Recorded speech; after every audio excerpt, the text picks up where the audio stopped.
Ô, Lu, sabe o que eu queria perguntar? Você fez agora, acho que você voltou pra sua casa de Santos recentemente. Você tava numa outra casa, não tava? Tava. Como é que foi isso, essa ideia? Que eu vi Então.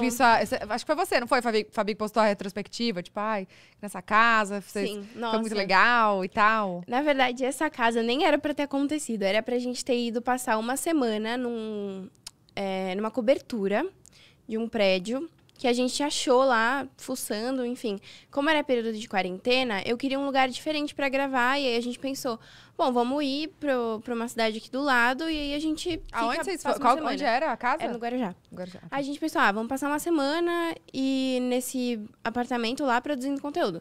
Só que tava na restrição do Covid, era bem no começo, e aí a passagem tava bloqueada.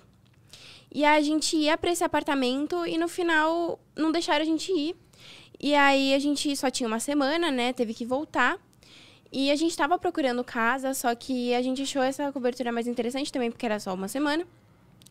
Aí, não deixaram a gente passar, e aí o Tava cara fechado da cobertura... pra de Santos pro Guarujá? Sim, e aí a cobertura, o cara...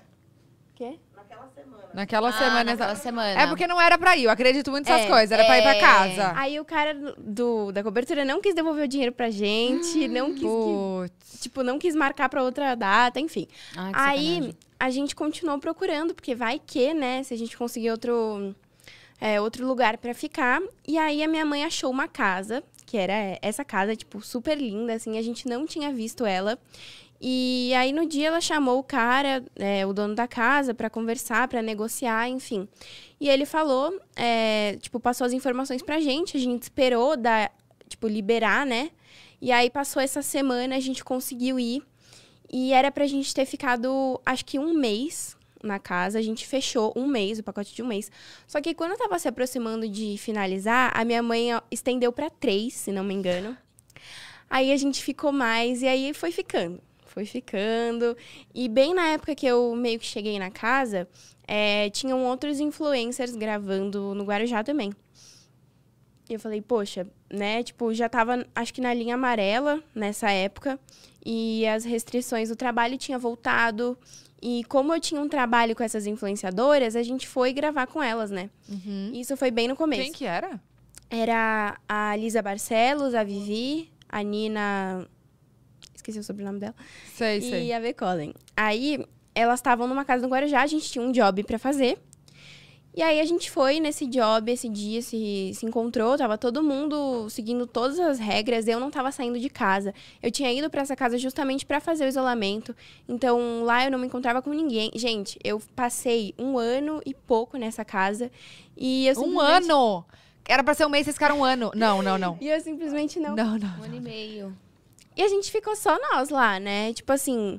E a gente tava completamente isolado de tudo. Eu não saía nem pra ir no mercado. A gente tava mega assustado, assim.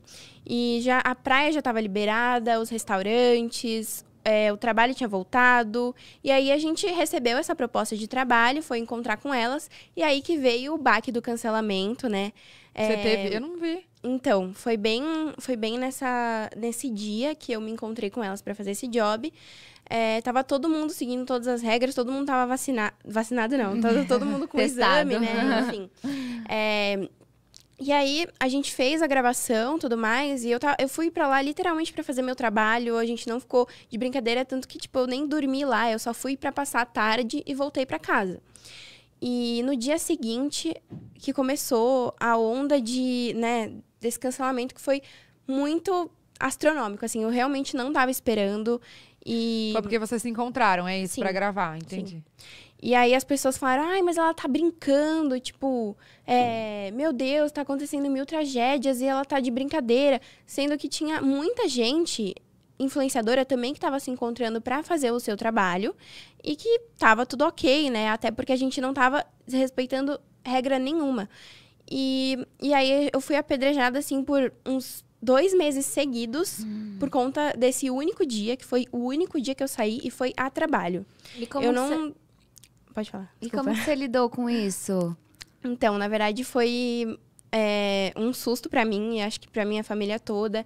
E eu me arrependi, eu falei, eu deveria ter recusado esse trabalho, porque o tanto de trabalho que eu recusei durante a quarentena, mesmo sabendo que eu não ia estar infringindo nenhuma regra, eu me preocupava muito, não só comigo, mas com as pessoas. E também eu tinha um pouco de medo do jeito que as pessoas iam reagir. E acabavam sendo injustas comigo, porque... É que, querendo ou não, nosso trabalho é muito alegre, né? Não, a gente não vai aparecer lá dançando... Lógico que a gente tem os momentos ruins, a gente tem os momentos tristes, como qualquer outra pessoa. Mas quando eu, pelo menos, sou assim, eu não vou aparecer lá no Instagram chorando ou triste ou passando essa energia pra galera, exato. sabe? Tanto é que quando a gente teve a ideia do podcast, foi exatamente isso. Tipo, a gente falou, a gente não quer... Já tá tão ruim tudo, por que vai ser mais um canal pra tragédia, pra falar disso? A gente já tem essas outras informações, a gente quer uma coisa leve, sabe? Que as pessoas relaxem um pouco, tirem um pouco da cabeça. Então, acho que falta, às vezes, um pouco dessa interpretação eu acho que das pessoas, sabe? O que mais foi injusto é porque o cancelamento, ele tava seletivo demais, sabe? Eu saí uma vez a trabalho, encontrei 4 meninas, e aí foi, sabe, essa tonelada de ódio, enfim. Eu não sabia, eu não Mas você sabe acompanhei isso. que... Eu também não, mas você sabe que uma vez me perguntaram sobre cancelamento e eu falei exatamente sobre isso. Porque as pessoas, elas não estão colocando peso. Claro, na cabeça de algumas pessoas você errou, a gente tem que sempre... Olha, desculpa, eu errei, de fato. Só que, cara, às vezes eles colocam um peso como se você estivesse cometendo um super crime. E assim, receber mensagens de ameaças, receber mensagens de pessoas que realmente... né, estão te jogando ódio ali, cara a cara, não cara a cara, né, mas assim, tipo, diretamente pra você, mensagens muito pesadas que podem mexer, sim, com o psicológico de alguém. Na minha visão, isso é muito pior do que eu ter saído a trabalho pra ter, né, enfim... As pessoas não entenderam que era trabalho, né? Sim, e eu tava seguindo todas as regras. Tipo, eu tava fazendo a mesma coisa, eu tava me encontrando com a mesma quantidade de gente se eu tivesse saído pra ir no mercado. Se eu ia encontrar com mais gente lá. E assim, a pessoa que tá atendendo ali, que tá passando as compras no caixa, ela tá fazendo o trabalho dela, assim como eu, quando tava gravando, também tava fazendo o meu. E as pessoas, elas não sabem diferenciar, e às vezes elas não respeitam o trabalho do influenciador. E a gente sofre com isso até hoje, infelizmente, né? As pessoas não dão muita credibilidade pra isso, mas ele realmente é um assunto, realmente é uma profissão que é muito nova, então a gente introduz, né? Você que começou com 14, naquela época, então era menos ainda, né? As pessoas consideravam menos ainda a profissão.